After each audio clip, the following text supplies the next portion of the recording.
আসসালামু আলাইকুম শ্রোতা বন্ধুরা, audio books by book bank চ্যানেলটিতে আপনাদেরকে স্বাগত। এখন পড়ছি রাষ্ট্রদূত লেফটেন্যান্ট কর্নেল অবসরপ্রাপ্ত শরীফুল হক ডালিমের লিখিত বই যা দেখেছি, যা বুঝেছি, যা করেছি এর দ্বিতীয়তম পর্ব। পাঠকদের জ্ঞাতার্থে ৬০-এর দশকের শেষার্ধে পাকিস্তানের পররাষ্ট্রনীতি সম্পর্কে কিছুটা আলোচনা করার প্রয়োজনীয়তা অনুভব করছি। ৫০ দশকের মাঝামাঝি পাকিস্তান এশিয়া মহাদেশে মার্কিন যুক্তরাষ্ট্রের অন্যতম বন্ধু রাষ্ট্র হিসেবে স্বীকৃতি লাভ করে। ফলে রাশিয়া পাকিস্তানের প্রতি ক্ষুব্ধ হয়ে ওঠে। কমিউনিস্ট রাশিয়ার পাকিস্তান বিরোধী মনোভাবের চরম প্রকাশ ঘটে ১৯৬০ সালে।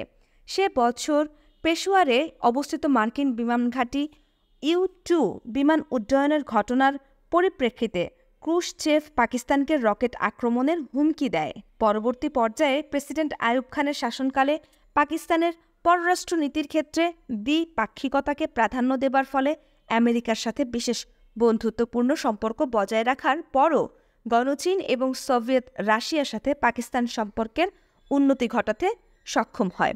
ফলে রাশিয়া ও চীন উভয় দেশ থেকেই পাকিস্তান প্রযুক্তি ও অর্থনৈতিক সাহায্য লাভ করতে সক্ষম হয়। ১৯৬৯ সালে ইয়াহিয়ার ক্ষমতা দখলের পর অভ্যন্তরীণ সার্বিক অবস্থার অবনতি বিশ্ব পরিসরে পাকিস্তানের ভাবমূর্তি খর্ব করে। ইয়াহিয়া সরকার ছিল মূলত পররাষ্ট্র নীতিবিহীন সরকার। এ সরকারের কোনো পররাষ্ট্র মন্ত্রী ছিল না।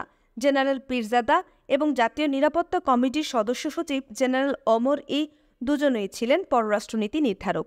এই দুই জেনারেলের একজনেরও বৈদেশিক নীতি, আন্তর্জাতিক অর্থনৈতিক কার্যক্রম ও কূটনৈতিক কার্যপ্রণালী সম্পর্কে কোনো জ্ঞান কিংবা অভিজ্ঞতা কোনোটাই ছিল না। তবুও গায়ের জোরে তারা এক একজন নিজেকে হেনরি কিসিঞ্জারের মতো কূটনৈতিক বিশারদ ভাবতেন। তাদের দৌরাত্ম্যে জনাব S.M. ইউসুফের মতো যোগ্য ও জ্ঞানী পররাষ্ট্র সচিবকে অবসর নিতে হয়। স্বঘোষিত কূটনৈতিক বিশারদ জেনারেলদ্বয়ের সাথে মতের মিল না হওয়ায় গোস্তাকিতে তিনি চাকরিচ্যুত হন। তার স্থলে পরে জনাব সুলতান খানকে নিয়োগ করা হয়। যদিও অভ্যন্তরীণ রাজনৈতিক জটিল পরিস্থিতির মোকাবেলা করতে গিয়ে প্রেসিডেন্ট ইয়াহিয়া পররাষ্ট্রনীতির প্রতি জোর দেবার সময় করে উঠতে পারছিলেন না, তবুও সেই সময় পাকিস্তানের কূটনৈতিক ক্ষেত্রে কয়েকটি বিশেষ গুরুত্বপূর্ণ ঘটনা ঘটে। ঘটনাগুলো পাকিস্তানের পররাষ্ট্রনীতিকে গতিশীল করে তোলে। ১৯৬৯ সালের আগস্ট মাসে আমেরিকার প্রেসিডেন্ট জনাব নিক্সন ২২ ঘণ্টার রাষ্ট্রীয় সফরে পাকিস্তানে আসেন। সফরকালে তিনি জেনারেল ইয়াহিয়া খানকে মার্কিন চীন সম্পর্কের উন্নয়নের জন্য ব্যক্তিগত উদ্যোগ গ্রহণ করার অনুরোধ জানান। পরবর্তীতে জনাব নিক্সন পাকিস্তানকে বিশেষ বন্ধু রাষ্ট্র হিসেবে প্রয়োজনীয় সামরিক ও বেসামরিক সর্বাত্মক সাহায্যের প্রতিশ্রুতি দেন। ইয়াহিয়া খান সানন্দে এই দায়িত্ব গ্রহণ করেন ও পরবর্তী পর্যায়ে মার্কিন চীন সম্পর্ক স্বাভাবিকরণের ক্ষেত্রে গুরুত্বপূর্ণ ভূমিকা রাখেন। এতে পাকিস্তান আমেরিকার সম্পর্ক আরও জোরদার হয়। চীনও ইয়াহিয়া খানের ব্যক্তিগত উদ্যোগের প্রশংসা করেন। নিক্সনের পাকিস্তান সফরের পর president Yahya Khan Islamic summit কনফারেন্সে যোগদানের জন্য রাবাত যান। সেটাই ছিল তার প্রথম বিদেশ সফর। ভারতীয় সরকার ওই অধিবেশনে যোগদানের জন্য একজন মুসলমান মন্ত্রীর নেতৃত্বে একটি প্রতিনিধি দল প্রেরণ করেন, কিন্তু ভারতীয় প্রতিনিধি দলকে রাবাত কনফারেন্সে যোগদান করতে না দেয়া হলে বাধ্য হয়ে প্রতিনিধি দলটিকে দেশে ফিরে আসতে হয়। ভারতীয় প্রতিনিধি দলের ব্যর্থতায় পাকিস্তানের জনগণ খুশি হয়। ফলে প্রেসিডেন্ট ইয়াহিয়া তার প্রথম বিদেশ সফর শেষে বীরের বেশে সদর্পে দেশে ফেরেন। ভারতীয় প্রতিনিধি দলের ব্যর্থতার জন্য জনগণ ইয়াহিয়া খানকে অভিনন্দন জানায়। এরপর প্রেসিডেন্ট ইয়াহিয়া খান যান ইরান সফরে। প্রেসিডেন্ট নিজে ছিলেন শিয়া সম্প্রদায়ভুক্ত। শুধু তাই নয়, তার পূর্বসূরীরাও এসেছিলেন ইরান থেকে। তাই ইরানের শাহ এর সাথে জনাব ইয়াহিয়া খান এক গভীর সম্পর্ক গড়ে তুলতে সক্ষম হন। তাদের ব্যক্তিগত নিবিড় সম্পর্কের ফলশ্রুতিতে ইরান পাকিস্তান সম্পর্কেরও বিশেষ উন্নতি ঘটে ইয়াহিয়ার আমলে। জেনারেল ইয়াহিয়ার শাসন আমলে মার্কিন যুক্তরাষ্ট্র ও গণচীনের সাথে পাকিস্তানের সম্পর্কের অস্বাভাবিক উন্নতির ফলে ১৯৬৯ এবং ৭০ সালের সোভিয়েত রাশিয়ার তরফ থেকে বিরূপ চাপের সৃষ্টি হয়। আইয়ুব খানের ক্ষমতাচ্যুতিকে রাশিয়া ভালোভাবে দেখেনি। ক্ষমতার রদবদল সম্পর্কে প্রাভোদা মন্তব্য করে, প্রেসিডেন্ট আইয়ুব খান যখন রাজনৈতিক নেতৃবৃন্দের সাথে আলোচনা করার ইচ্ছা প্রকাশ করলেন তখন বিরোধী দলগুলোর মধ্যে ছিল অনৈক্য, কিন্তু ক্রমশ মার্কিন ও চীনপন্থীরা একত্রিত হয়ে আইয়ুব বিরোধী আন্দোলন শুরু করল। ইসভেজিয়া লিখল, সামরিক শাসন জারি করার মাধ্যমে পাকিস্তানের সব সমস্যার সমাধান সম্ভব নয়।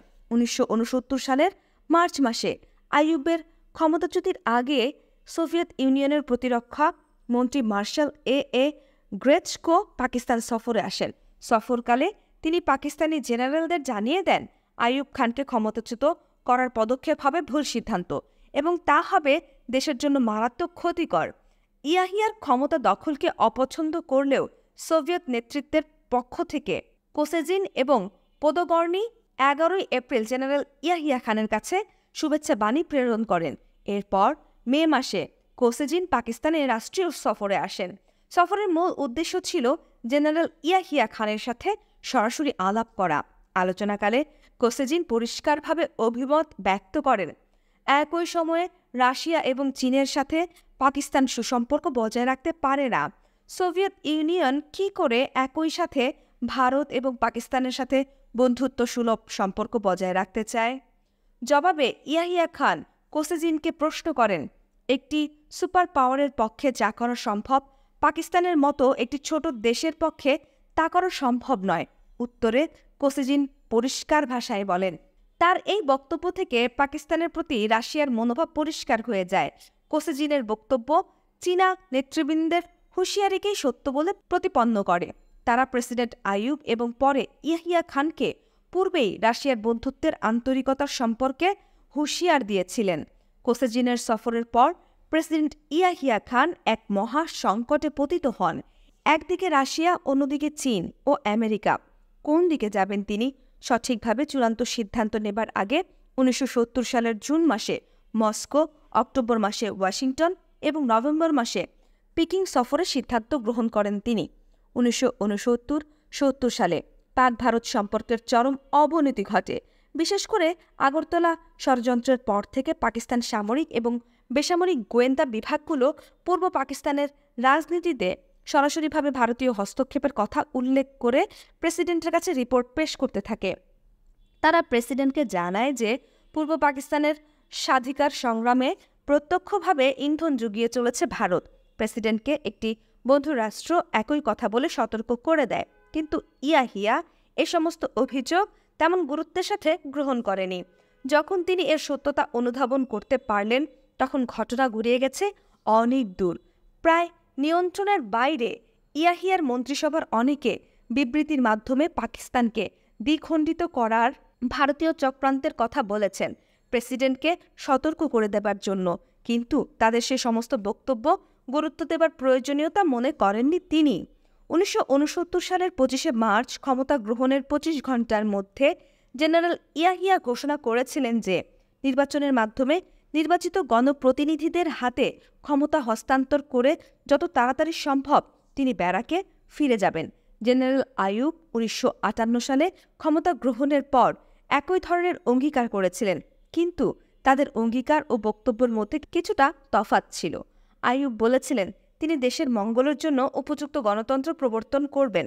ইয়াহিয়া পরিষ্কারভাবে প্রতিজ্ঞা করলেন 10 এপ্রিলের ভাষণে, আমাদের লক্ষ্য দেশের গঠনমূলক একটি গণতান্ত্রিক রাজনৈতিক প্রক্রিয়া প্রবর্তন করা, যাতে করে সাধারণ নির্বাচনের মাধ্যমে নির্বাচিত প্রতিনিধিদের কাছে ক্ষমতা হস্তান্তর করা সম্ভব হয়।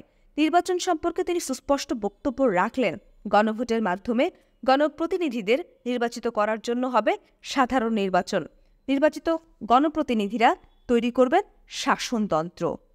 এপ্রিলের 10 তারিখ এবং জুলাইয়ের 28 তারিখের মধ্যে ইয়াহিয়া খান বিভিন্ন রাজনৈতিক নেতৃবৃন্দের সাথে আলাপ আলোচনার ভিত্তিতে প্রণীত প্ল্যান জনগণের কাছে ব্যক্ত করলেন 28শে জুলাই।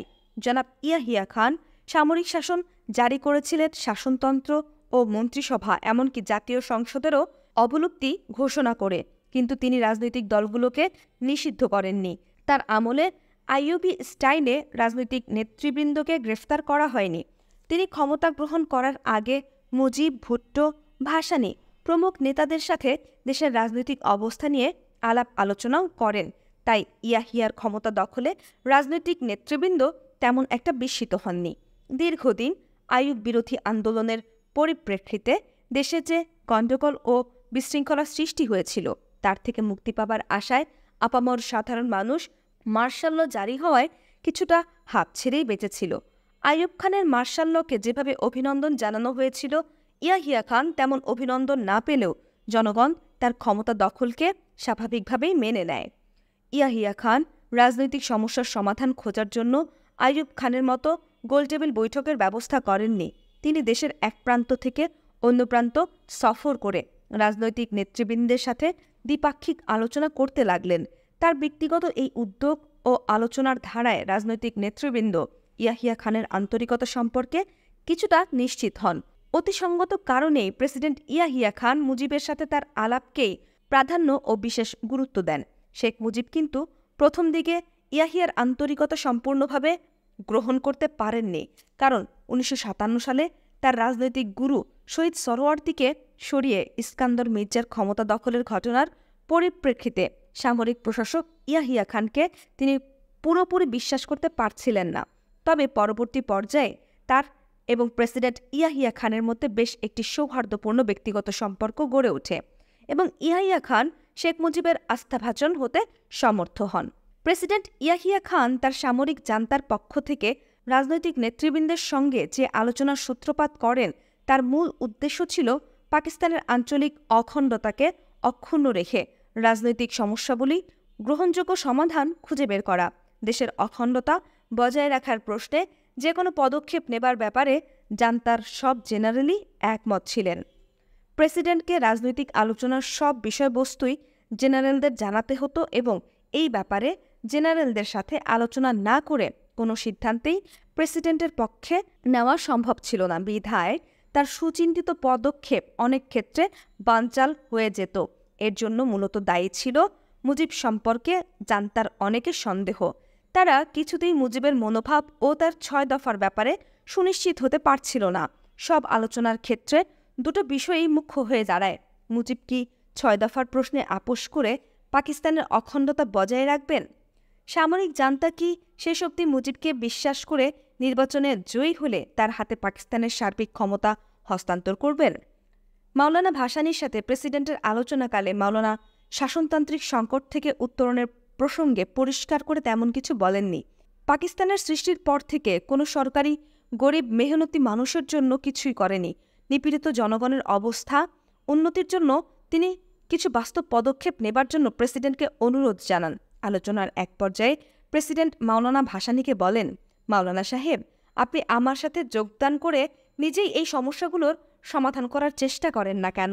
মজলুম নেতার দাবি সরকারের কাছে তুলে ধরাই আমার কর্তব্য এবং সরকারের ব্যর্থতা সম্পর্কে জনগণকে সচেতন করে তোলাই আমার দায়িত্ব। কোনো সরকারে যোগদান করার ইচ্ছা আমার নেই, জবাবে বলেছিলেন মাওলানা। মাওলানার সাথে আলাপ করে প্রেসিডেন্ট তার নিঃস্বার্থপরতা এবং নিপীড়িত জনগণের প্রতি আন্তরিকতায় মুগ্ধ হন। পূর্ব পাকিস্তানের অন্যান্য মধ্যপন্থী রাজনৈতিক নেতৃবৃন্দের সাথে প্রেসিডেন্ট আলাপ আলোচনা করেন। তাদের সবাই প্রেসিডেন্টকে বলেন যে একটি গ্রহণযোগ্য রাজনৈতিক সমাধান বের করার মাধ্যমেই পাকিস্তানের অখণ্ডতাকে অটুট রাখা সম্ভব। তাদের অনেকেই মুজিবুর রহমানের রাজনৈতিক উদ্দেশ্য সম্পর্কে সন্দেহ প্রকাশ করেছিল। অভিজাত জমিদার গোষ্ঠীর প্রতিভু জনাব ভুট্টো তখন পশ্চিম পাকিস্তানে তার জনপ্রিয়তা বাড়িয়ে তুলতে ব্যস্ত। একই সাথে অত্যন্ত চতুরতার সাথে ক্ষমতাশীল জেনারেলদের সাথেও তিনি সম্পর্ক গড়ে তুলতে সচেষ্ট ছিলেন। জনপ্রিয়তা বাড়াবার জন্য জনাব ভুট্টো পশ্চিম পাকিস্তানের বিভিন্ন অংশে বিভিন্ন বক্তব্য তুলে ধরেছিলেন। যেমন পাঞ্জাবে তিনি বলে বেড়াচ্ছিলেন, প্রয়োজনে আমরা 1000 বছর ধরে ভারতের সাথে যুদ্ধ করে আমাদের ঋত মর্যাদা ফিরিয়ে আনব। সেই সময় ভুট্টোর এ ধরনের বক্তৃতা পাঞ্জাবিদের মাঝে আবেগ সৃষ্টি করতে সক্ষম হয়, কারণ তারা আইয়ুব খানের ক্ষমতাকে পাকিস্তানের পরাজয় বলেই মনে করছিলেন। পশ্চিম পাকিস্তান অন্যান্য প্রদেশগুলোতে তার বক্তব্য ছিল আঞ্চলিক শোষণ বঞ্চনা দূরীকরণ এবং ইসলামিক সমাজতন্ত্র কায়েম করার মাধ্যমে সামাজিক ন্যায় প্রতিষ্ঠা করার প্রতিজ্ঞা। প্রেসিডেন্টের সাথে আলোচনাকালে তিনি ভাসানীর মতোই সাংবিধানিক সংকট মোকাবেলা করার জন্য কোনো সুস্পষ্ট বক্তব্য রাখলেন না। মুজিবের 6 দফা সম্পর্কেও কোনো বক্তব্য বা মন্তব্য করা থেকে তিনি বিরত থাকেন। যদিও মুজিবের 6 দফা তখন জাতীয় রাজনীতিতে একটি অন্যতম গুরুত্বপূর্ণ বিষয়। প্রেসিডেন্টের সাথে আলোচনাকালে জনাব ভুট্টো জাতীয় সমস্যাবলীর চেয়ে আন্তর্জাতিক রাজনীতির ওপর বেশি গুরুত্ব দেন। অভ্যন্তরীণ রাজনৈতিক সংকটের মুখে যখন পাকিস্তানের অখণ্ডতা হুমকির মুখে, তখন তার এই ধরনের মনোভাব অনেককেই অবাক করেছিল। পশ্চিম পাকিস্তানের অন্যান্য দক্ষিণপন্থী রাজনৈতিক দলগুলো, যারা বিশেষভাবে ইসলামপ্রিয় দল বলে পরিচিত, তাদের প্রতিনিধিরা রাজনৈতিকভাবে ইসলামিক দর্শন ভিত্তিক রাষ্ট্র ও ধর্মকে আলোচনায় প্রাধান্য দেন। পূর্ব ও পশ্চিম পাকিস্তানের মধ্যে বিরোধ, আঞ্চলিক বৈষম্যতার মতো বিশেষ গুরুত্বপূর্ণ বিষয়গুলি সম্পর্কে তারা কোনো বক্তব্যই রাখেননি। দূরদর্শিতার অভাবে তারা এই বিষয়গুলির সঠিক মূল্যায়ন করতে ব্যর্থ হন। মস্কোপন্থী অলি খান ও মুজাফফর আহমেদের ন্যাব ও অন্যান্য চরমপন্থী রাজনৈতিক দলগুলো প্রেসিডেন্ট ইয়াহিয়ার সাথে কোনরূপ আলোচনা করতে অসম্মতি জানায়। তারা প্রথম থেকেই সামরিক শাসনের বিরোধিতা করে। 4 মাস আলাপ আলোচনার পর 1969 সালের 28 জুলাই প্রেসিডেন্ট ইয়াহিয়া জাতির উদ্দেশ্যে তার নির্ধারিত বক্তব্য পেশ করেন। তিনি বলেন, আলোচনাকালে বিভিন্ন রাজনৈতিক দলের নেতৃবৃন্দ মূল সমস্যাগুলোর উপর ভিন্ন ভিন্ন মত প্রকাশ করেন। 1965 সালের শাসনতন্ত্রকে পুনর্বহাল করার প্রশ্নে শেখ মুজিবর বিরোধিতা করেছিলেন, অথচ অনেক রাজনীতিবিদ মত প্রকাশ করেছেন যে আসন্ন নির্বাচনের জন্য 1956 সালের শাসনতন্ত্র পুনর্বহাল করা অপরিহার্য। প্রতিনিধিত্ব সম্পর্কেও বিরোধ রয়েছে। কেউ বলছে সমাজভিত্তিক নির্বাচন হতে হবে, যেমনটি হয়েছিল 1955 সালে। রাজনৈতিক নেতৃবৃন্দের সাথে আলোচনা ও সমঝোতার ভিত্তিতে শেখ মুজিব পরিষ্কারভাবে বলেছেন, নির্বাচন হতে হবে গণভোটের মাধ্যমে। পশ্চিম পাকিস্তানের বেশ কিছু রাজনৈতিক নেতৃবৃন্দ মত প্রকাশ করেছেন যে কেন্দ্রীয় শাসন কাঠামো হতে হবে হাউস ভিত্তিক। পশ্চিম পাকিস্তানের প্রদেশগুলোকে একত্রিত করে 1955 সালে হওয়া ইউনিট প্রবর্তন করা হয়েছিল। এর বিরুদ্ধে মতামত রেখেছেন অনেকেই। তারা চান 1 ইউনিট লুপ্ত করে আগের মতো 4টি প্রদেশ সৃষ্টি করে আঞ্চলিক স্বায়ত্তশাসন কায়েম করতে। সবচেয়ে জটিল সমস্যা হলো, মুজিব যদি তার 6 দফা প্রশ্নে আপোষ না করেন, তবে কেন্দ্রীয় সরকার আদৌ কার্যকারী হবে কি? কেন্দ্র এবং প্রাদেশিক সরকারের মধ্যে সম্পর্কই বা কী হবে? এ সব কিছুর পরিপ্রেক্ষিতে প্রেসিডেন্ট ইয়াহিয়া খান বলেন, অতএব আপনারা দেখতে পাচ্ছেন মূল সমস্যাগুলোর ওপর বিভিন্ন মতবাদ রয়েছে। আমি আগেও অনেকবার বলেছি, এখনও বলছি, এই সমস্ত ব্যাপারে আমার চিন্তাভাবনা উদার এবং পরিষ্কার। সিদ্ধান্ত নিতে হবে জনগণকে। একটি ব্যাপারে আমি জোর দিয়ে বলতে চাই, জনগণ যে কোনো ধরনের শাসনতন্ত্র এবং যে কোনো ধরনের সরকার প্রবর্তন করার সিদ্ধান্ত নেয় না কেন, সেখানে পাকিস্তানের আদর্শ ও অখণ্ডতাকে অবশ্যই বজিয়ে রাখতে হবে। আমাদের সর্বপ্রথম পাকিস্তানকে নিয়েই ভাবতে হবে। তার মানে এই নয় যে ন্যায়সঙ্গত আঞ্চলিক দাবিগুলো অবহেলিত হবে। পাকিস্তানের অখণ্ডতার প্রতি হুমকি নয়, এমন সব দাবিগুলো পূরণের উপায় খুঁজে পেতে হবে। এরপর বাঙালিদের দাবি দেওয়া ও আক্রোশ সম্পর্কে প্রেসিডেন্ট বলেন, জাতীয় পরিসরে বাঙালিরা তাদের ন্যায়সঙ্গত দায়িত্ব পালনের অধিকার থেকে বঞ্চিত হয়েছে। এই বঞ্চনার পরিপ্রেক্ষিতে তাদের ক্ষোভ অতি স্বাভাবিক। আমি প্রতিজ্ঞা করছি, এই অন্যায়ের প্রতিকার আমি করব। পাকিস্তানের ইতিহাসে কোনো রাষ্ট্রপ্রধান এর আগে এত খোলাখুলিভাবে পূর্ব পাকিস্তানের সমস্যাকে এত সঠিক দৃষ্টি দিয়ে দেখেননি। পূর্ব পাকিস্তানের বাঙালিদের রাষ্ট্র পরিসরে নীতি নির্ধারণে কোনো প্রকার অংশীদারিত্ব না দেওয়ার ফলে বাঙালিদের মনে ক্রমান্বয়ে যে আক্রোশ দানা বেঁধে ওঠে, তা থেকে সৃষ্টি হয় অবিশ্বাস, বিক্ষোভ ও প্রচণ্ড গণ আন্দোলন। আন্দোলনের তীব্রতায় বিপন্ন হয়ে পড়ে পাকিস্তানের আঞ্চলিক অখণ্ডতা। পাকিস্তানের কনস্টিটিউশন কমিশনের প্রধান জাস্টিস শাহাবুদ্দিন বাঙালিদের মনোভাব প্রকাশে বাঙালিদের মনোভাব সম্পর্কে তার রিপোর্টে বলেন, বাঙালিদের প্রতি ঔপনিবেশিক ব্যবহার করা হয়। পাকিস্তানের ইতিহাসে প্রথমবারের মতো কোনো সরকারি ডকুমেন্টে পূর্ব পাকিস্তানের রাজনৈতিক ঘটনা প্রবাহের বর্ণনা করতে গিয়ে ঔপনিবেশিক শব্দটা ব্যবহার করেন জাস্টিস শাহাবুদ্দিন। পূর্ব পাকিস্তানের বাঙালিদের মনোভাব, আশা আকাঙ্ক্ষার সঠিক মূল্যায়ন করার মাধ্যমেই একমাত্র সম্ভব ছিল পাকিস্তানের অখণ্ডতা টিকিয়ে রাখা। পূর্ব পাকিস্তানের সাধারণ মানুষ পাকিস্তান ভেঙে যাক সেটা চায়নি। তারা চেয়েছিল তাদের ন্যায়সঙ্গত অধিকার কায়েম করতে। রাষ্ট্রীয় পর্যায়ে তাদের ন্যায়সঙ্গত অধিকার ও অংশীদারিত্ব প্রতিষ্ঠা করতে না পারার ব্যর্থতাই পরবর্তী সময়ে 1971-এর দুঃখজনক পরিস্থিতির সৃষ্টি করেছে। প্রেসিডেন্ট ইয়াহিয়া মত প্রকাশ করেন, জাতীয় পরিসরে সমঝোতার ভিত্তিতে জনগণ এবং রাজনৈতিক নেতৃবৃন্দ নিশ্চয়ই শাসনতান্ত্রিক এই সংকট থেকে উত্তরণের উপায় খুঁজে পাবেন। যদি এই দায়িত্ব পালনে তারা ব্যর্থ হন, তখন বাধ্য হয়ে তাকেই জাতীয় সমস্যার সমাধান খুঁজে বের করার দায়িত্ব নিতে হবে। আগস্টের শেষ অবধি প্রেসিডেন্ট পরিষ্কারভাবে বুঝতে পারেন রাজনৈতিক নেতৃবৃন্দের পক্ষে মূল সমস্যাগুলির কোনো সমাধান সম্মিলিত প্রচেষ্টায় বের করা সম্ভব নয়। তাই তিনি অতি সংগোপনে উদ্যোগ নেন ক্ষমতা হস্তান্তরের পরিকল্পনা প্রণয়নে। President Yahya Khan, general Hamid, general Pirzada, পূর্ব ও পশ্চিম পাকিস্তানের 2 মার্শাল ল অ্যাডমিনিস্ট্রেটর এবং গভর্নরদ্বয় অতি ঘন ঘন বৈঠকে মিলিত হতে লাগলেন। রাজনৈতিক অঙ্গনের প্রতিটি ঘটনা সে সম্পর্কে বিভিন্ন রাজনৈতিক দল ও নেতৃবৃন্দের মন্তব্য অতি সূক্ষ্মভাবে বিশ্লেষণ করতে লাগলেন তারা। সামরিক এবং বেসামরিক গোয়েন্দা বিভাগসমূহ রিপোর্ট এবং তাদের মতামত আলোচনা গুরুত্বপূর্ণ বিষয়বস্তু হয়ে ওঠে। তাদের এই গোপন বৈঠকগুলোতে বেসামরিক মন্ত্রীদের কোনো অবস্থান ছিল না। পূর্ব পাকিস্তানের জনগণের রাজনৈতিক দাবিসমূহের মূল প্রবক্তা ছিলেন শেখ মুজিবুর রহমান। তার সর্বপ্রথম দাবি ছিল সাধারণ নির্বাচনের সুনির্দিষ্ট দিন ধার্য করা। তিনি 1956 সালের শাসনতন্ত্রের পুনর্বহালের বিরোধিতা করেন। তিনি 1956 সালে শাসনতন্ত্রের নীতি সমতাভিত্তিক ভোটাভুটির পরিবর্তে গণভোটের দাবি তোলেন।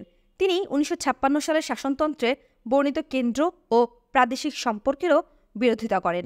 তিনি পশ্চিম পাকিস্তান রাজনৈতিক নেতৃবৃন্দের 1 ইউনিট ভাঙার দাবিকে সমর্থন জানান। আওয়ামী লীগ বাদে পূর্ব পাকিস্তানের অন্যান্য রাজনৈতিক দলগুলো 1956 সালের শাসনতন্ত্রের কিছু রদবদল করে সেটাকেই পুনঃপ্রতিষ্ঠার পক্ষে অভিমত প্রকাশ করেন। তারা শাসনতন্ত্রের পরিবর্তন এনে প্রাদেশিক স্বায়ত্তশাসন কায়েমের দাবি উত্থাপন করেন। তারা মুজিবের 6 দফা বিরোধিতা করেন, কিন্তু আঞ্চলিক বৈষম্যতা দূর করার জন্য প্রয়োজনীয় সাংবিধানিক পরিবর্তনের পক্ষে বক্তব্য রাখেন।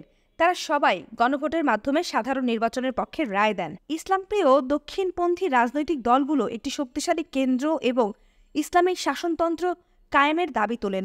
পূর্ব পাকিস্তানের প্রাদেশিক স্বায়ত্তশাসনের বিরোধিতা তারা করেননি, কিন্তু আঞ্চলিক স্বায়ত্তশাসনের সম্পর্কে তাদের মতামতের সাথে পূর্ব পাকিস্তানের জনগণের দাবি কোনো মিলই ছিল না। জনাব ভুট্টো 1956 সালের শাসনতন্ত্রের বিরোধিতা করেন। সাংসদীয় গণতন্ত্রের ঘোর বিরোধী ছিলেন তিনি। তিনি মনে প্রাণে বিশ্বাস করতেন ওয়েস্টমিনিস্টার টাইপের গণতন্ত্র পাকিস্তানের মতো একটি অনুন্নত দেশে প্রযোজ্য নয়। এই ধরনের রাজনৈতিক সরকার প্রবর্তনে দেশে বিশৃঙ্খলায় যাবে বেড়ে, পরিবেশ সৃষ্টি হবে রাজনৈতিক অস্থিরতার, ফলে জাতি বা দেশের কোনো উন্নতি সম্ভব হবে না। এই ছিল তার বদ্ধমূল ধারণা। আইয়ুব খানও ঠিক একই চিন্তা করতেন। কেন্দ্র প্রাদেশিক সম্পর্ক, শাসনতন্ত্র, ইসলামিক চিন্তাচেতনার প্রতিফল, 1 ইউনিট ভাঙা প্রভৃতি সমস্যাগুলো সমাধানের দায়িত্ব ইয়াহিয়া খানের সরকার বলেই জনাব ভুট্টো মনে করতেন। তিনি অভিমত প্রকাশ করেন প্রেসিডেন্ট ইয়াহিয়া খানকেই এই সমস্ত সমস্যার সমাধান খুঁজে বের করার চেষ্টা করতে হবে। পশ্চিম পাকিস্তানের আঞ্চলিক অন্যান্য নেতৃবৃন্দ সরাসরিভাবে 1 ইউনিট ভেঙে ফেলার দাবি তোলেন। পাঞ্জাবের নেতৃবৃন্দ এই দাবি মেনে নিতে না চাইলেও প্রকাশ্যে তেমন জোর দাবি তোলা বিপজ্জনক হবে ভেবে এই ব্যাপারে চুপচাপ থাকতে বাধ্য হন। বামপন্থী রাজনৈতিক দলগুলো আর্থসামাজিক কাঠামোর আমূল পরিবর্তনের মাধ্যমে এবং সমাজতন্ত্র কায়েম করে জনগণের মুক্তির দাবি তোলেন। উল্লেখিত রাজনৈতিক দাবি দেওয়া পরিপ্রেক্ষিতে প্রেসিডেন্ট ইয়াহিয়া খানকে 3টি মূল বিষয়ে চিন্তাভাবনা করতে হয়। প্রথমত, বাঙালিদের গণভোটের মাধ্যমে নির্বাচন করার দাবি। দ্বিতীয়ত, কেন্দ্র ও প্রদেশগুলোর সম্পর্ক। এটাই ছিল সবচেয়ে জটিল প্রশ্ন তখনকার রাজনৈতিক প্রেক্ষাপটে। তৃতীয়ত, পশ্চিম পাকিস্তানের 1 ইউনিট ভেঙে প্রদেশগুলো পুনঃপ্রতিষ্ঠা করা। 28 নভেম্বর 1969 প্রেসিডেন্ট ইয়াহিয়া খান জাতির উদ্দেশ্যে তার ভাষণ শুরু করেন উল্লেখিত শাসনতান্ত্রিক মূল বিষয়গুলো নিয়ে। তিনি বলেন যে দুঃখজনক হলেও দেশের রাজনীতিবিদগণ ও নেতৃবৃন্দ বিষয়গুলোর ওপর ঐক্যমত সৃষ্টি করতে ব্যর্থ হয়েছেন। আইয়ুব খানের মতো রাজনৈতিক নেতাদের তাদের ব্যর্থতার জন্য সরাসরি দোষারোপ না করে তিনি অতি বুদ্ধিমানের মতো ব্যর্থতার কারণ হিসেবে সার্বিক জটিল অবস্থাকে দায়ী করেন। এরপর তিনি বলেন, বর্তমান অবস্থায় 4টি উপায়ে নির্বাচনের সমস্যা হাল করা যেতে পারে। 1. নির্বাচিত প্রতিনিধিদের দ্বারা একটি কনস্টিটিউশনাল কনভেনশন গড়ে তোলা, যার দায়িত্ব হবে একটি সুষ্ঠু নতুন সংবিধান তৈরি করা। 2. 1956 সালের শাসনতন্ত্রকে পুনরায় বহাল করা। 3. একটি শাসনতন্ত্র তৈরি করে সেটার উপর জাতীয় পর্যায়ে রেফারেন্ডাম গ্রহণ করা। 4. পুরনো শাসনতন্ত্রের ভালোমন্দের বিশ্লেষণ করে এবং বিভিন্ন রাজনৈতিক দলের নেতৃবৃন্দের সাথে আলোচনার ভিত্তিতে একটি লিগ্যাল ফ্রেমওয়ার্ক গঠন করে তার আওতায় সাধারণ নির্বাচন অনুষ্ঠিত করা। উল্লেখিত 4টি পন্থার দোষগুণ বর্ণনা করে প্রেসিডেন্ট চতুর্থ উপায়কে সবচেয়ে বেশি গ্রহণযোগ্য বলে আখ্যায়িত করেন। 3টি মূল সমস্যা: গণভোটের মাধ্যমে নির্বাচন, 1 ইউনিট ভেঙে দেওয়া এবং কেন্দ্র প্রাদেশিক সম্পর্ক প্রসঙ্গে তিনি ঘোষণা দেন গণভোটের মাধ্যমে জাতীয় সংসদ নির্বাচন হবে।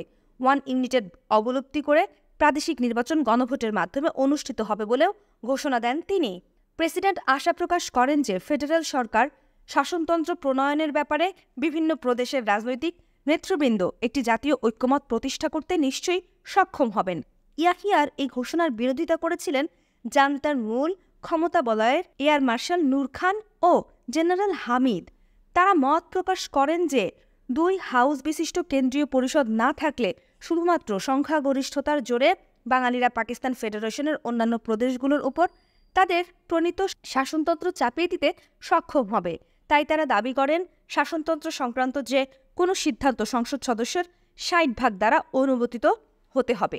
25শে নভেম্বর অতি কষ্টে প্রেসিডেন্ট ইয়াহিয়া খান তার ইনার ক্যাবিনেটের সদস্যদের 60% এর দাবি উঠিয়ে নেবার জন্য রাজি করাতে সক্ষম হন।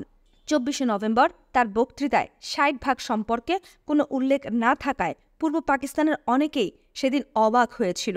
কেন্দ্র প্রাদেশিক সম্পর্কের ব্যাপারে শেখ মুজিবের অভিপ্রায় ছিল নির্বাচিত সরকার এই ব্যাপারে সিদ্ধান্ত নেবে। প্রেসিডেন্ট শেখ মুজিবের এই দাবিও মেনে নেন। এতে পশ্চিম পাকিস্তানের অনেক নেতাই প্রেসিডেন্টের সমালোচনা করেন। তারা চেয়েছিলেন গণভোট এবং 1 ইউনিট ভেঙে দেওয়ার মতো এ ব্যাপারেও প্রেসিডেন্টের নিজেরই সিদ্ধান্ত নেওয়া উচিত ছিল। প্রেসিডেন্ট প্রাদেশিক স্বায়ত্ত শাসনের দাবিও মেনে নেন। কেন্দ্র ও প্রাদেশিক সম্পর্কের বিষয়ে তিনি বলেন, আমার জুলাই মাসের ভাষণে আমি কেন্দ্র ও প্রাদেশিক সম্পর্ক বিষয়ে বলেছি। পূর্ব পাকিস্তানের বাঙালিরা গুরুত্বপূর্ণ জাতীয় ব্যাপারে সিদ্ধান্ত গ্রহণের ক্ষেত্রে তাদের ন্যায়সঙ্গত অধিকার থেকে সর্বদা বঞ্চিত হয়ে এসেছে। এই ধরনের বঞ্চনার পরিপ্রেক্ষিতে তাদের অসন্তুষ্টি এবং বিক্ষোভ অতি যুক্তিসঙ্গত। এই ধরনের বঞ্চনার প্রতিকার আমাদের করতে হবে। পাকিস্তানের একাত্মতা এবং অখণ্ডতা বজিয়ে রেখে পাকিস্তানের 2 অংশকে স্বায়ত্তশাসনের পূর্ণ অধিকার দেবার মাধ্যমে এই ক্ষোভের নিরসন করা সম্ভব। স্বায়ত্তশাসনের অধিকার শুধুমাত্র প্রশাসনিক ক্ষেত্রে প্রতিষ্ঠিত করলেই চলবে না, অর্থনৈতিক ক্ষেত্রেও নিয়ন্ত্রণের অধিকার দিতে হবে প্রদেশগুলোকে। পাকিস্তানের 2 অংশের অর্থনৈতিক সম্পদ পৃথকভাবে নিয়ন্ত্রিত হবে অংশবিশেষের জনগণ দ্বারা, কেন্দ্রীয় স্বার্থের পরিপন্থী নয়। এমন সব উন্নয়নমূলক কার্যক্রম তারা স্বাধীনভাবে করতে পারবে। প্রেসিডেন্টের 28শে নভেম্বরের ভাষণ দেশে বিদেশে প্রশংসিত হয়। আপাত দৃষ্টিতে মনে হলো পাকিস্তানের সমস্যা হয়তোবা একটি শান্তিপূর্ণ সমাধান হতে চলেছে। নিউ ইয়র্ক টাইমসে শিরোনাম খবর ছাপা হয়, পাকিস্তান দৃষ্টান্ত স্থাপন করতে চলেছে। প্রেসিডেন্ট আগা মোহাম্মদ ইয়াহিয়া খান বিশ্বের অন্যান্য সব সামরিক শাসকদের জন্য এক অভূতপূর্ব দৃষ্টান্ত স্থাপন করতে চলেছেন। তিনি গণভোটের মাধ্যমে নির্বাচিত প্রতিনিধিদের হাতে শান্তিপূর্ণভাবে ক্ষমতা হস্তান্তর করার মাধ্যমে বেসামরিক সরকার কায়েম করার প্রতিজ্ঞা ব্যক্ত করেছেন। পূর্ব পাকিস্তানের বাঙালিরা এবার কেন্দ্রীয় সংসদে সংখ্যাগরিষ্ঠতা লাভে সক্ষম হবে। জনসংখ্যা অনুপাতে এটাই তাদের ন্যায্য অধিকার। ক্রিশ্চিয়া সায়েন্স মনিটর লেখে, জেনারেল প্রেসিডেন্ট ইয়াহিয়া খান গণভোটের মাধ্যমে সংসদ নির্বাচনের ঘোষণা দিয়ে কর্তৃত্বের পরিচয় দিয়েছেন। সংসদে গৃহীত আগামী শাসনতন্ত্র বাঙালিদের স্বায়ত্তশাসনের পূর্ণ অধিকার প্রদান করবে। জাতীয় গুরুত্বপূর্ণ বিষয়গুলোতে প্রথমবারের মতো বাঙালিরা তাদের যথাযথ ভূমিকা রাখতে সক্ষম হবে। মার্কিন যুক্তরাষ্ট্রের কংগ্রেসে জনাব সিকেস বলেন, প্রেসিডেন্ট ইয়াহিয়া খানের উদাহরণ অন্যান্য দেশগুলোর জন্য শুধুমাত্র দৃষ্টান্ত স্বরূপই নয়, প্রশংসারও যোগ্য। তার পদক্ষেপ পাকিস্তানের গণতান্ত্রিক প্রক্রিয়াকে এগিয়ে নিয়ে যাবে। জনাব নিক্সন মার্কিন যুক্তরাষ্ট্রের প্রেসিডেন্ট ওয়াশিংটনে গ্রিক রাষ্ট্রদূতকে পরামর্শ দিয়ে বলেছিলেন, গ্রিস পাকিস্তানের উদাহরণ অনুসরণ করতে পারে। দেশে বিদেশে সবার কাছেই প্রেসিডেন্টের পরিকল্পনা পাকিস্তানের আঞ্চলিক বৈষম্য দূর করার জন্য এক সুদূরপ্রসারী পদক্ষেপ বলে মনে হয়েছিল। সামরিক শাসকগণ স্বেচ্ছায় ক্ষমতা ছেড়ে দেয় না বলে যে কথিত প্রবাদ প্রচলিত রয়েছে, তাও খণ্ডিত হয়ে যাবে ইয়াহিয়ার পরিকল্পনা বাস্তবায়নের মাধ্যমে। কিন্তু তার বক্তৃতাকে কেন্দ্র করে আমাদের মনে কতগুলো প্রশ্ন দেখা দিল। সামরিক বাহিনী তথা জান্তার সবাই কি তবে ক্ষমতা হস্তান্তরের পক্ষে একমত পোষণ করেছে? শেখ মুজিব কি তাহলে পাকিস্তানের অখণ্ডতা বজিয়ে রেখে তার 6 দফা দাবির পরিবর্তন করতে রাজি হয়েছেন, নাকি তিনি নির্বাচনের মাধ্যমে শুধুমাত্র নিজেকে বাঙালি জনগণের একমাত্র নেতা হিসেবে প্রতিষ্ঠিত করার চেষ্টায় আছেন। বাঙালি জাতীয়তাবাদের প্রবক্তা এবং নির্বাচনের মাধ্যমে অবিসংবাদিত নেতা হিসেবে নিজেকে প্রতিষ্ঠিত করার পর তিনি কি স্বাধীন বাংলাদেশ গড়তে চাইবেন? পশ্চিম পাকিস্তানের অন্যান্য নেতৃবৃন্দের, বিশেষ করে জনাব ভুট্টোর মনোভাব কি? প্রেসিডেন্টের বক্তব্যকে কার্যকারী করার জন্য তাদের যে ত্যাগ স্বীকার করতে হবে, তার জন্য কি তারা সত্যি আন্তরিকভাবে প্রস্তুত? তিনটি বিষয়ের ওপর ইয়াহিয়ার পরিকল্পনা নির্ভরশীল। প্রথমত, শেখ মুজিবুর রহমান তার 6 দফা দাবির প্রয়োজনীয় রদবদল করে প্রাদেশিক স্বায়ত্তশাসনের অধিকার প্রতিষ্ঠিত করার পর বিচ্ছিন্নতাবাদী কার্যকলাপ থেকে সম্পূর্ণভাবে সরে এসে পাকিস্তানের ঐক্য বজায় রাখবেন। দ্বিতীয়ত, পাকিস্তানের ঐক্য বজায় রাখার জন্য পশ্চিম পাকিস্তানের রাজনৈতিক নেতৃবৃন্দ ও শিল্পপতি এবং ব্যবসায়ী মহলকে প্রয়োজনীয় ত্যাগের মাধ্যমে বহুদিন ধরে বঞ্চিত বাঙালিদের আশা আকাঙ্ক্ষা, রাজনৈতিক অর্থনৈতিক শোষণের ফলে সৃষ্ট অবিশ্বাস এবং আক্রোশ নিরসনের জন্য আন্তরিকভাবে সচেষ্ট হতে হবে। তাহলেই শুধু সম্ভব হবে পাকিস্তানের ঐক্য বজিয়ে রাখা। তৃতীয়ত, সামরিক বাহিনীর জেনারেলদের সম্পূর্ণভাবে ক্ষমতা হস্তান্তর করে দিতে হবে নির্বাচিত সরকারের হাতে। দীর্ঘদিনের শাসন, শোষণ, বঞ্চনা, বাঙালিদের প্রতি হীন মনোভাব এবং অবজ্ঞার ফলে যে অবিশ্বাস ও অসন্তোষ সৃষ্টি হয়েছিল পশ্চিম ও পূর্ব পাকিস্তানের জনগণের মধ্যে, তার ক্ষত 1969-70 সালে ক্যান্সারে পরিণত হয়। তার বিস্তৃতি ছিল বাঙালিদের মনের গভীরে। ক্যান্সার আক্রান্ত দেশকে বাঁচানোর লক্ষ্যে ইয়াহিয়ার প্রণীত পরিকল্পনা দেশবাসীর মধ্যে আশার সঞ্চার করলেও অনেকেই পরিকল্পনার বাস্তবায়ন সম্পর্কে সন্দিহান হয়ে পড়েন। কিছুদিনের মধ্যেই একটি বিষয় পরিষ্কার হয়ে ওঠে। সামরিক জান্তার কিছু জেনারেল এবং জনাব ভুট্টো সহ কিছু রাজনৈতিক নেতা মনে করেছিলেন জেনারেল ইয়াহিয়া খান বাঙালিদের খুশি করতে প্রয়োজনের চেয়েও বেশি সহানুভূতিশীল হয়ে জাতীয় স্বার্থের ক্ষতি করছেন। কিন্তু পক্ষান্তরে জনাব আহসান, পূর্ব পাকিস্তানের governor general Yakub, zonal martial administrator পূর্ব পাকিস্তানের সাধারণ জনগণের কাছে প্রেসিডেন্টের পরিকল্পনার গ্রহণযোগ্যতা দেখে সন্তুষ্টি প্রকাশ করেন। সামরিক গোয়েন্দা বিভাগীয় চিফ জেনারেল আকবর এবং বেসামরিক গোয়েন্দা বিভাগীয় চিফ জনাব রিজভি প্রেসিডেন্টকে রিপোর্ট করেন যে জাতীয় পরিসরে জনগণ প্রেসিডেন্টের পরিকল্পনাকে ইতিবাচকভাবে গ্রহণ করেছে। কিছু সংখ্যক সংকীর্ণমনা রাজনীতিবিদ, ব্যবসায়ী এবং আমলাতন্ত্রের একটি ক্ষুদ্র অংশবাদে সেনাবাহিনীর তরুণ অফিসারদের বৃহৎ অংশ এবং প্রজ্ঞাশীল জেনারেলরা যে কোনো ত্যাগের মাধ্যমে পূর্ব ও পশ্চিম পাকিস্তানের জনগণের মধ্যে সৃষ্ট অবিশ্বাস ও ঘৃণা দূর করে পাকিস্তানের আদর্শ ও অখণ্ডতা রক্ষা করার সপক্ষেই মত পোষণ করেন। তবুও 28 নভেম্বর 1969 এবং 30 মার্চ 1970 সালের মধ্যে প্রেসিডেন্ট ইয়াহিয়া খানকে ভুট্টো ও কিছু সংখ্যক সংকীর্ণমনা জেনারেল এবং আমলাদের একটি অংশ থেকে ভীষণ চাপের সম্মুখীন হতে হয়। তারা দাবি তোলেন লিগ্যাল ফ্রেম ওয়ার্ডারে স্বায়ত্তশাসনের পরিধি পরিষ্কার করে দিতে হবে প্রেসিডেন্টকে। এতে করে শেখ মুজিব রাষ্ট্র ক্ষমতায় এসে বাঙালি জাতীয়তাবাদের ধোঁয়া তুলে স্বাধীন বাংলাদেশের দাবি উত্থাপন করতে পারবে না। কিন্তু এর মধ্যেই শেখ মুজিবুর রহমান গভর্নর আহসানের মাধ্যমে পরিষ্কারভাবে জানিয়ে দেন স্বায়ত্তশাসনের পূর্ণ অধিকার এবং গণভোটের অধিকারের কোনো ব্যতিক্রম হলে আলোচনার সব পথই বন্ধ হয়ে যাবে। শুরু হয়ে যাবে দেশব্যাপী রক্তক্ষয়ী সংগ্রাম। সামরিক জান্তার অনেকেই মত প্রকাশ করেন নির্বাচনের আগে বল প্রয়োগ করে মুজিবের 6 দফা ভিত্তিক দেশ বিভক্তির চক্রান্ত নস্যাৎ করে দেওয়া উচিত। নির্বাচিত নেতা শেখ মুজিবুর রহমানের বিরুদ্ধে কোনরূপ ব্যবস্থা গ্রহণ করা। কিন্তু গভর্নর আহসান প্রেসিডেন্টকে সাবধান করে দিয়ে বলেন যে মুজিবের সাথে সংঘর্ষে গেলে পাকিস্তানের ঐক্য থাকবে না। প্রেসিডেন্ট জনাব আহসানের সাথে একমত পোষণ করেন। তিনি বিশ্বাস করেছিলেন মুজিবের মাধ্যমে 6 দফার পরিবর্তন করেই পাকিস্তানকে টিকিয়ে রাখা সম্ভব। 6 দফার ব্যাপারে প্রেসিডেন্টকে দেয়া শেখ মুজিবের প্রতিশ্রুতি ছিল তার বিশ্বাসের ভিত্তি। শেখ মুজিব প্রেসিডেন্টকে আশ্বাস দিয়েছিলেন যে পাকিস্তানের অখণ্ডতা বজিয়ে রাখার জন্য প্রয়োজনীয় পরিবর্তন 6 দফার দাবিতে তিনি করবেন। ইতিমধ্যে একটি বিশেষ আশাপ্রদ ঘটনা ঘটে। জনাব শেখ মুজিব 1970 সালের ফেব্রুয়ারিতে জনাব জি.ডব্লিউ. চৌধুরীর সাথে আলোচনা করার সময় তার মত প্রকাশ করেন যে এলএফও এর আওতায় প্রাদেশিক নির্বাচনও হয়ে যাওয়া উচিত। যুক্তি হিসেবে তিনি বলেন 6 দফার দাবিতে আপোষ করে প্রাদেশিক নির্বাচনে যাওয়া তার জন্য কঠিন হবে।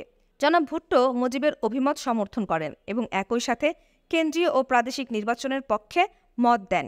এ থেকেও পরিষ্কার বোঝা যায় শেখ মুজিব একান্তভাবে পাকিস্তানকে হয়তোবা দ্বিখণ্ডিত করতে চাননি। প্রেসিডেন্ট ইয়াহিয়া জনাব জি.ডব্লিউ. চৌধুরীর কাছ থেকে মুজিব ও ভুট্টোর মত জানার পর কেন্দ্রীয় এবং প্রাদেশিক নির্বাচন একই সাথে করার সিদ্ধান্ত নেন। গণভোটের পরিবর্তে অন্য কোনো ধরনের ভোটাধিকার ভিত্তিক নির্বাচন এবং স্বায়ত্তশাসনের অবকাঠামো এলএফওতে নির্ধারিত নীতিসমূহের ওপর ভিত্তি না করে নির্বাচন করার ব্যাপারে তিনি তার জান্তাকে বলেন যে এই ধরনের যে কোনো পদক্ষেপ বাঙালি জাতির মনে সন্দেহের উদ্রেক করবে, ফলে শান্তিপূর্ণভাবে সক্ষমতা হস্তান্তরের সব প্রচেষ্টাই ব্যর্থ হয়ে যাবে। অতএব এই ধরনের কোনো পদক্ষেপ গ্রহণ করা তিনি যুক্তিসঙ্গত মনে করেন না। তার এই যুক্তি জান্তার জেনারেলরা মেনে নিতে বাধ্য হলেও জেনারেল হামিদ, জেনারেল টিক্কা, জেনারেল ওমর প্রমুখরা মনে করেন প্রেসিডেন্ট বাঙালিদের প্রতি অযৌক্তিক নমনীয়তা প্রদর্শন করছেন। বিশেষ করে শেখ মুজিবের প্রতি প্রেসিডেন্ট ইয়াহিয়ার মনোভাবের তীব্র সমালোচনা করতে থাকেন তারা। এদিকে জেনারেল পীরজাদা জনাব ভুট্টোর সাথে নিয়মিত যোগাযোগ রক্ষা করে যাচ্ছিলেন। 31শে মার্চ 1970 প্রেসিডেন্ট ইয়াহিয়া খান জাতির উদ্দেশ্যে ভাষণ যে এলএফও এর কথা ব্যক্ত করেন তাতে 5টি নীতি নির্ধারণ করা হয়। 1. ইসলামিক আদর্শই হবে পাকিস্তানের ভিত্তি। মুজিবের বিরোধিতা করেননি, বরং তার নির্বাচনী ইশতেহারে পরিষ্কারভাবে উল্লেখ করা ছিল আওয়ামী লীগ নির্বাচিত সংসদ দ্বারা এমন কোনো সংবিধান তৈরি করতে দেবে না যার মাধ্যমে কোরআন ও সুন্নাহ বিরোধী কোনো আইন পাশ করা যায়। জাতির কাছে আওয়ামী লীগ এই বিষয়ে প্রতিজ্ঞাবদ্ধ। ইসলামী আদর্শের ওপর ভিত্তি করে পাকিস্তানের শাসনতন্ত্র প্রণয়নের অঙ্গীকার করেই শেখ মুজিব নির্বাচনী প্রচারণা চালাচ্ছিলেন, কারণ তিনি ভালো করেই জানতেন ধর্মের ব্যাপারে পূর্ব এবং পশ্চিম পাকিস্তানের দুই অংশের জনগণই অত্যন্ত স্পর্শকাতর। 2. দেশে নিরপেক্ষ সাধারণ নির্বাচন করার সাপেক্ষে গণতান্ত্রিক শাসনতন্ত্র প্রণয়ন করতে হবে। কেউই এই বিষয়ে দ্বিমত পোষণ করেননি। 3. শাসনতন্ত্রে পাকিস্তানের অখণ্ডতাকে নিশ্চিত করতে হবে। শেখ মুজিবুর রহমানের মনে যাই থাক, খোলাখুলিভাবে তিনি এর বিরোধিতা করেননি। 4. পাকিস্তানের দুই অংশের বৈষম্য, বিশেষ করে অর্থনৈতিক বৈষম্য দূরীকরণের প্রয়োজনীয়তা বিধিসমূহ শাসনতন্ত্রের অংশ হিসেবে পরিগণিত হবে। এই ব্যাপারেও পূর্ব কিংবা পশ্চিম পাকিস্তানের কোনো রাজনৈতিক নেতাই কোনো উচ্চবাচ্য করতে সক্ষম হননি। জনাব শেখ মুজিব এবং জনাব ভুট্টো এর বিরোধিতা করেননি। 5. কেন্দ্র প্রাদেশিক সম্পর্ক এমন হবে যে প্রদেশগুলো পূর্ণ স্বায়ত্তশাসনের অধিকার লাভ করবে। দেশের একতা এবং সার্বভৌমত্ব সংরক্ষণ করার জন্য প্রয়োজনীয় ক্ষমতা কেন্দ্রের হাতে থাকবে। কেন্দ্রের অন্যান্য দায়িত্ব সম্পন্ন করার জন্য প্রয়োজনীয় ক্ষমতাও কেন্দ্রের হাতে থাকবে। শাসনতন্ত্র প্রণয়নের পর তার ড্রাফট প্রেসিডেন্টকে দেখাতে হবে। ড্রাফটের কোনো বিষয়ে প্রেসিডেন্টের ব্যাখ্যা কিংবা মন্তব্য চূড়ান্তভাবে শাসনতন্ত্রে গৃহীত হবে। এলএফও এর ভূমিকায় 27টি আর্টিকেল ও 2টি শিডিউল থাকায় এটাকে প্রায় একটা অস্থায়ী শাসনতন্ত্রের মতোই মনে হয়। আর্টিকেল 20 এর আওতায় 5টি মূলনীতি বর্ণিত হয়। সংসদ কর্তৃক একটি শাসনতন্ত্র প্রণয়নের জন্য প্রয়োজনীয় অধ্যাদেশগুলো অন্যান্য আর্টিকেলগুলোতে বর্ণনা করা হয়। এলএফওতে সংযোজিত ধারা অনুযায়ী নির্বাচিত সরকারকে 120 দিনের মধ্যে শাসনতন্ত্র তৈরি করার দায়িত্ব দেয়া হয়। অতীতের অভিজ্ঞতা অনুযায়ী দেখা যায় 1947 সাল থেকে 1956 সাল এই দীর্ঘ 9 বছর সময়ে 2টি নির্বাচিত সরকার গঠিত হওয়ার পর পাকিস্তানের প্রথম শাসনতন্ত্র প্রণীত হয়। এই ধরনের ঘটনার পুনরাবৃত্তি যাতে না ঘটে তার জন্য একটি নির্ধারিত সময় ধার্য করে দেয়া হয়। এতে প্রেসিডেন্ট ইয়াহিয়া খানের ক্ষমতা হস্তান্তরের সদিচ্ছাও কিছুটা গ্রহণযোগ্যতা লাভ করে। পূর্ব পাকিস্তানে এলএফও এর ঘোষণাকে কেন্দ্র করে রাজনৈতিক মহলে প্রতিক্রিয়ার সৃষ্টি হয়। অনেকেই অভিমত প্রকাশ করে যে এলএফও প্রেসিডেন্টের 28শে নভেম্বর বক্তব্যের পরিপন্থী, কিন্তু পর্দার আড়ালে বোঝাপড়া করতে কতটুকু বেগ পেতে হয়েছিল প্রেসিডেন্ট ইয়াহিয়ার সে সম্পর্কে শেখ মুজিবুর রহমান ব্যক্তিগতভাবে অবহিত ছিলেন বলে তিনি এলএফওকে মেনে নেন। এলএফওতে বর্ণিত রাজনীতিকে অনেকে মনে প্রাণে মেনে নিতে না পারলেও যেহেতু এলএফও কোনো রাজনৈতিক দলের নীতির পরিপন্থী ছিল না, তাই এর বিরোধিতা করা কারো পক্ষেই সম্ভব হয়নি। যদিও অনেকেই মনে করেন প্রেসিডেন্ট কর্তৃক শাসনতন্ত্রের অনুমোদন প্রয়োজন হবে বলে বর্ণিত ধারা সংসদের অধিকার এবং সার্বভৌমত্বকে ক্ষুণ্ণ করেছে। 4 এপ্রিল 1970 প্রেসিডেন্ট ইয়াহিয়া খান ঢাকায় যান। এয়ারপোর্টে সাংবাদিক সম্মেলনে তিনি বলেন, জনগণের অধিকার এলএফও দ্বারা খর্ব করা হয়েছে বলে যে দাবি, সেটা আমি যুক্তিসঙ্গত বলে মনে করি না। আমার একমাত্র ইচ্ছা হচ্ছে দেশের গণতন্ত্রের প্রবর্তন করা। আমার সব পদক্ষেপই আজ অবধি আমি আমার বক্তব্যের বাস্তবায়নের জন্যই করেছি। 14 এপ্রিল ঢাকা ত্যাগের প্রাক্কালে সাংবাদিক সম্মেলনে তিনি আবার দৃঢ়তার সাথে বলেন, ঢাকায় অবস্থানকালে সব পার্টির নেতাদের সাথে প্রণীত শাসনতন্ত্র প্রেসিডেন্ট এর অনুমোদন সাপেক্ষে গৃহীত হবে। সে বিষয়টি নিয়ে বিস্তারিত আলোচনা হয়েছে। বেশিরভাগ নেতৃবৃন্দ এলএফওকে স্বাগতম জানিয়েছেন এবং গ্রহণ করেছেন। শাসনতন্ত্র যদি এলএফওতে বর্ণিত নীতি অনুযায়ী প্রণীত হয়, তবে শুধু প্রত্যাখ্যান করার জন্যই আমি সেটাকে গ্রহণ করব না, এটা ভাবার কোনো যুক্তি নেই। প্রেসিডেন্ট কর্তৃক শাসনতন্ত্রের সত্যায়ন একটি প্রক্রিয়াগত লৌকিকতা ছাড়া আর কিছুই নয়। প্রেসিডেন্ট কি সত্যি তার কথা রাখবেন? এই প্রসঙ্গে আলোচনাকালে তিনি জবাব জি.ডব্লিউ. চৌধুরীকে বলেছিলেন, দেয়ালের লিখন পড়তে না পারার মতো বোকা আমি নই। 1968-69 আইয়ুব বিরোধী গণ আন্দোলন ছিল নিঃসন্দেহে এক নায়কত্বের বিরুদ্ধে জনগণের সংগ্রাম। জনগণের গণতন্ত্রের দাবি কোনো জেনারেলের পক্ষেই অগ্রাহ্য করা সম্ভব নয়। তবে রাষ্ট্রপ্রধান এবং সেনাবাহিনী প্রধান হিসেবে দেশকে দ্বিখণ্ডিত করার কোনো ষড়যন্ত্রই আমি করব না। অবশ্য 7.5 কোটি বাঙালি যদি পরোক্ষভাবে ষড়যন্ত্রের আশ্রয় না নিয়ে মুজিবের 6 দফার প্রতি ইঙ্গিত সোজাসুজি পূর্ব পাকিস্তানের স্বাধীনতা চাইতো, তবে সেটা ছিল একটি সম্পূর্ণ ভিন্ন ব্যাপার। পাকিস্তান প্রতিষ্ঠার দাবি উত্থাপন করে পূর্ব পাকিস্তানের জনগণ, তারা পাকিস্তানের অন্যান্য অঞ্চলের জনগণের চেয়ে অনেক বেশি ত্যাগ স্বীকার ও সহযোগিতা করছিলেন কায়েদে আজমের সাথে জাতীয় সংগ্রামে। পূর্ব পাকিস্তানের প্রতি অন্যায় না করলে আজ পাকিস্তানের অখণ্ডতা হুমকির সম্মুখীন হতো না। এবার গণভোটের মাধ্যমে নির্বাচনে পূর্ব পাকিস্তানের শুধু প্রাদেশিক স্বায়ত্ত শাসনের অধিকার শুধু লাভ করবে না, তারা জাতীয় পরিসরে দেশকে শাসন করার ন্যায্য অধিকারও লাভ করবে। গুরুত্বপূর্ণ বিষয়ে সিদ্ধান্তের ব্যাপারে তাদের মতামত প্রাধান্য পাবে। আইয়ুব খানকে দেখো, আমরা দুজনেই ব্যক্তিগতভাবে তাকে শ্রদ্ধা করি, কিন্তু আজ তার কি করুণ অবস্থা। নিজের দেশে তিনি আজ প্রায় নির্বাসিত জীবন কাটাচ্ছেন। এই পরিস্থিতির জন্য তিনি নিজেই দায়ী। পূর্ব ও পশ্চিম পাকিস্তানের মধ্যে আজ যে সংকট দানা বেঁধে উঠেছে, তা থেকে দেশটাকে বাঁচাতে না পারলে আমার পরিণতিও ঠিক আইয়ুব খানের মতোই শোচনীয় হবে। তুমি কি সেটাই চাও? ইয়াহিয়ার এই ধরনের বক্তব্যের পরিপ্রেক্ষিতে মনে হয় তিনি আন্তরিকভাবেই পূর্ব ও পশ্চিম পাকিস্তানের সংকটের মোকাবেলা করে পাকিস্তানের অখণ্ডতা নিশ্চিত করতে চেয়েছিলেন। তা না হলে তিনি সুষ্ঠু নির্বাচন করার সিদ্ধান্ত নিয়েছিলেন কেন? তার মনে কোনো কূটবুদ্ধি থাকলে অবশ্যই তিনি তৃতীয় বিশ্বের যে কোনো রাষ্ট্র প্রধানের মতো ছলনার আশ্রয় গ্রহণ করতে পারতেন। সামরিক জান্তার একদিন প্রেসিডেন্ট ইয়াহিয়াকে বলেছিলেন, ঘটনা প্রবাহ থেকে মনে হয় মুজিব ও তার পার্টি পূর্ব পাকিস্তানের সবগুলো আসন থেকেই জয়লাভ করবে। যদি তাই হয়, তাহলে তাকে নিয়ন্ত্রণে রাখা অসম্ভব হয়ে উঠতে পারে। জবাবে প্রেসিডেন্ট পরিষ্কারভাবে বলেছিলেন, যদি 7.5 কোটি পূর্ব পাকিস্তানবাসী মুজিবকে পছন্দ করে এবং তার দলকে ভোট দেয় এবং মুজিব যদি রাষ্ট্রবিরোধী কোনো পদক্ষেপ না নেয়, তবে তার বিরোধিতা করার আমিই বাকে আর তুমিই বাকে। তাছাড়া আমার দায়িত্ব নির্বাচিত গণপ্রতিনিধিদের হাতে ক্ষমতা হস্তান্তর করা, দেশকে ভাঙা নয়। আমাদের সবাইকে বিশ্বাসযোগ্য হতে হবে ধৈর্যশীল।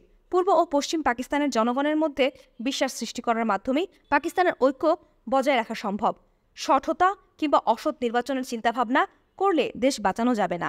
ইতিমধ্যে সব রাজনৈতিক দল ও নেতৃবৃন্দ জোর নির্বাচনী প্রচারণা শুরু করে দেন। এক নির্বাচনী জনসভায় শেখ মুজিবুর রহমান বলেন, পাকিস্তানের সৃষ্টি হয়েছে টিকে থাকার জন্যই, কোনো শক্তি পাকিস্তানকে ধ্বংস করতে পারবে না।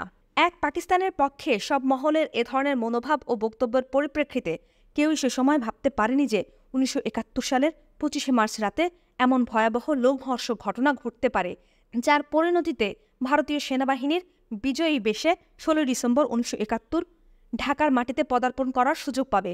পরিণামে পাকিস্তানের 90,000 সদস্যের সেনাবাহিনীকে আত্মসমর্পণে বাধ্য করা হবে এবং দ্বিখণ্ডিত হবে পাকিস্তান। ইতিমধ্যে রাজনৈতিক কার্যক্রমের উপর সরকারি নিষেধাজ্ঞা উঠিয়ে নেওয়া হয় এবং 1970 সালের 1 জানুয়ারি থেকে পূর্ণমাত্রায় রাজনৈতিক তৎপরতা শুরু হয় নির্বাচনী প্রচারণার পরিপ্রেক্ষিতে রাজনৈতিক পরিস্থিতি কিছুটা ঘোলাটে হয়ে ওঠে।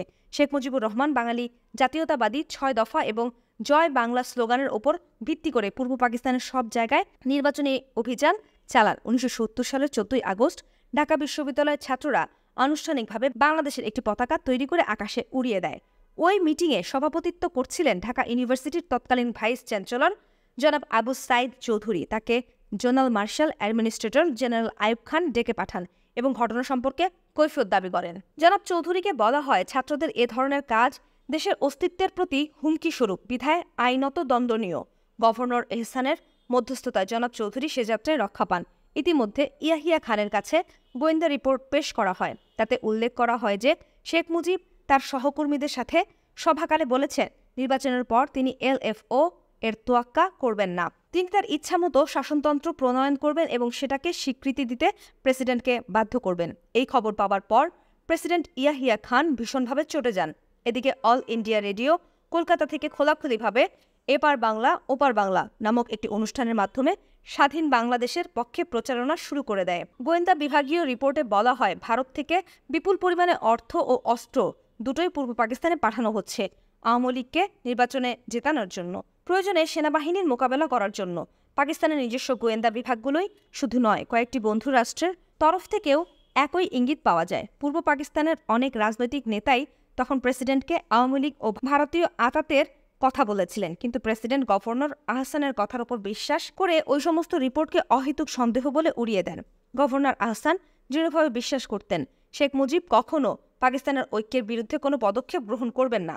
গভর্নর আহসান প্রেসিডেন্ট ইয়াহিয়া খানের মনেও একই বিশ্বাস সৃষ্টি করতে সক্ষম হন। নির্বাচনী প্রচারণা নিয়ে রাজনৈতিক পরিবেশ তখন বেশ কিছুটা ঘোলাটে হয়ে উঠেছে। জনমনে আবার নতুন করে সন্দেহের উদ্বেগ হয়েছে। পরিস্থিতি যেভাবে গড়াচ্ছে তাতে শেষ পর্যন্ত নির্বাচন কি সম্ভব হবে? এই অবস্থায় দুটো গুরুত্বপূর্ণ ঘটনা ঘটে গেল পূর্ব পাকিস্তানে। 1970 সালের আগস্ট মাসে হলো এক ভীষণ বন্যা, নভেম্বরে হলো এক প্রলয়ঙ্কারী ঘূর্ণিঝড়। বাংলাদেশের উপর দিয়ে যখন ঘূর্ণিঝড় বয়ে যায় তখন প্রেসিডেন্ট রাষ্ট্রীয় সফরে গণচীনে। সেখান থেকে সফর সংক্ষিপ্ত করে তিনি ঢাকায় চলে এলেন। সেখানকার প্রশাসনের কর্তা ব্যক্তিরা তাকে বোঝালেন প্রাকৃতিক দুর্যোগের প্রভাব ঠিক কতটুকু না যা খবরের কাগজগুলোতে ফলাও করে বের করা হয়েছে। অবস্থার মোকাবেলা করার জন্য প্রেসিডেন্টের পূর্ব পাকিস্তানের অবস্থান করার কোনো প্রয়োজন নেই। এই আশ্বাসের পরিপ্রেক্ষিতে প্রেসিডেন্ট ঢাকায় দুদিন থেকে ইসলামাবাদ ফিরে যান।